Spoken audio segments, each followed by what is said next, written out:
Lay the poncho out onto the floor with the wax strip facing the uppermost side, ensuring that it runs vertically away from the trees.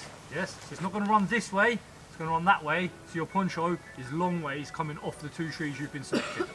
Happy? Yes. So there, the first thing we're going to do is take a bungee and we're going to connect it to the corner of the poncho using the eyelet that is already on the poncho. From there, we're going to wrap the bungee around the tree at about waist height. Yeah? None of this shit up here, waist height. And then we connect the bungee back onto the poncho. We then come to the other side and we pick up the same corner and we do the exact same again. At this point, we wrap it around and we need to make sure that this front edge is nice and taut. Yeah? You don't want this all saggy and stuff. It needs to be nice and taut so that when it does start to rain, the rain will run off the poncho and it won't just sit on it. Everyone happy? Yes. As you can see, the front end of this now is nice and taut, so if it was to rain, it's not going to sag. What we're then going to do is, we're going to connect another bungee to the bottom corner of it. But this time, we're going to put both hooks of the bungee through the eyelet.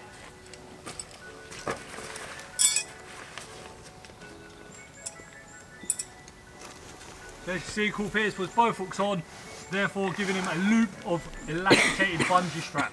He's then going to pull it out, ensuring that the side of the poncho is nice and taut, and he's going to peg it in. When he pegs it in, you notice he puts the peg in at a 45-degree angle, direction away from the bungee, yeah?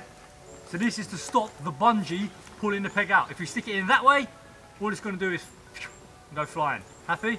Let's go. Away from it, therefore we've got that force holding it in place. Again, same on the other side, he hooks both bungees on, pulls it out nice and taut, ensuring he's got a nice, square, taut poncho.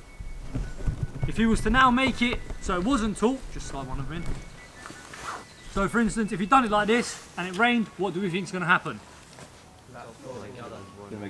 It's going to gather, yeah? The water is literally just going to go on top of here, and rather than run off, it's just going to go like this and sink on top of you as you're sleeping. Whereas nice and taut like that, no matter how hard it rains, that water will run off of this poncho. Are we happy? Yes.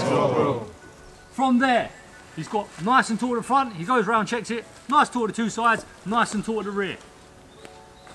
He's happy now that his poncho is set up. If these trees are further apart than we have here, what do we think we're going to do? Connect two bungees together, yeah? Connect three bungees together if we need to, and so on, until we can get between the two trees. Trees are not always perfectly spaced for this. If we was going off of this tree and that tree, we might need a few more bungees, yeah? That's why you got issued 10 bungees. You need to bring them all with you, yeah? Don't think I need 4 bungees because I've got 4 corners of a poncho. Bring everything, because you'll need them all. Right, as you can see now, this poncho is pretty low to the floor, correct? Yes. Yeah? It's going to keep him nice and dry, but he hasn't really got much movement to do stuff underneath. So he's found himself a nice stick. He's then going to go underneath and place his stick into the centre, propping up the middle of the poncho.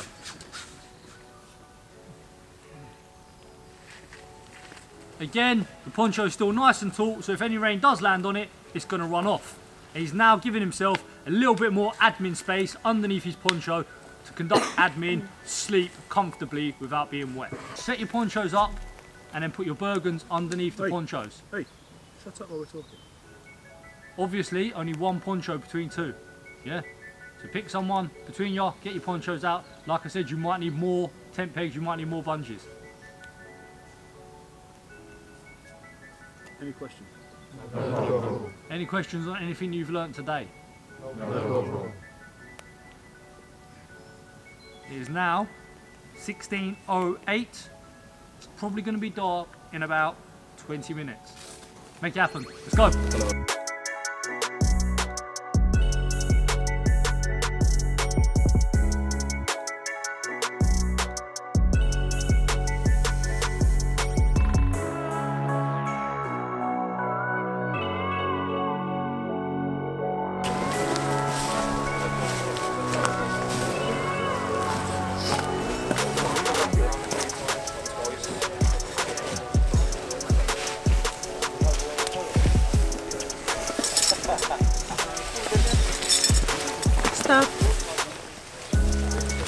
Oh, then let's do it here. What about this between these trees? Yeah. Yeah, and then face it that way. That's a good idea. Yeah.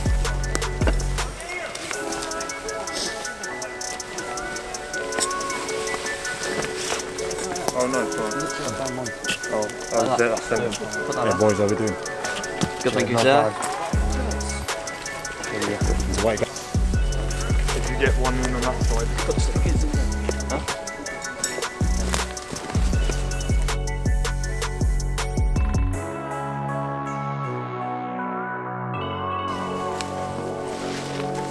And then wrap it back through again so it makes that look. And then put the peg through it. Yeah, just make sure that bit is secure properly, alright? And take your eyes out. The other way. Remember what we said about the 10 pegs out yet? Just get your stuff underneath it. Be sure you've got your food, your mesh tin, your water. Mesh tin, gravity tools, lighter, oil matches, water, cook, burger underneath there. How are you finding so far? Challenging. Very challenging. It's hard, it's tiring. Ladies and gentlemen, you would have been given a single piece of metal. This is a windbreak. It's extremely windy. Okay, you'll pop this on the side.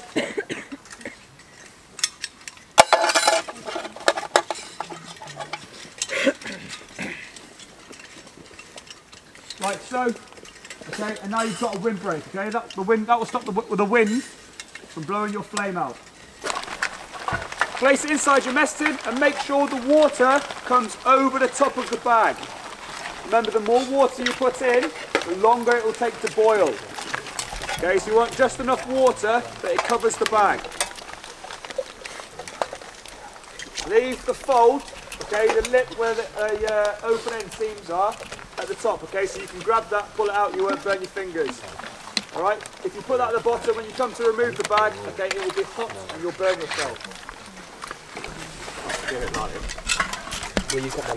and that is simply how you cook your food. You do not put water inside. You do not put water inside.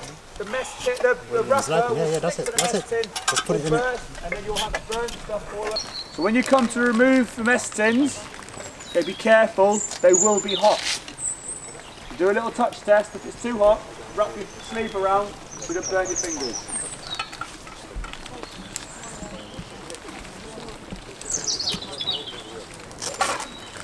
Be careful of your mess tins. See, that's been on fire. What did I do? Don't worry, I'm not here to shout at you. Right. It's all quite informal. Right, I'm here to be a nice person for the night. Right, Corporal Gale, right?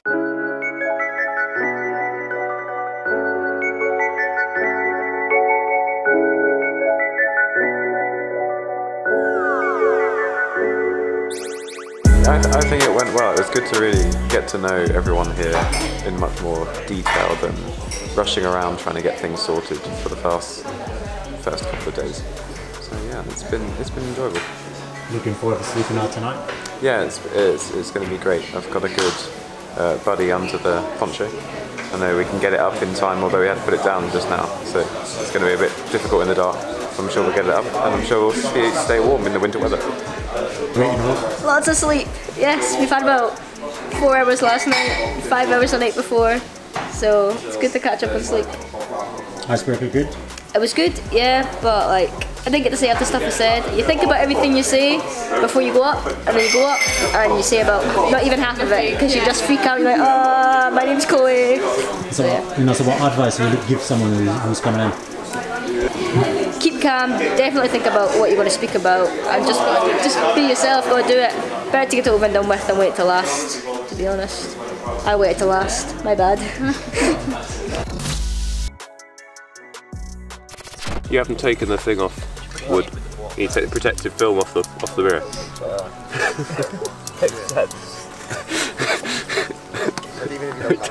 So you can cut that out. So.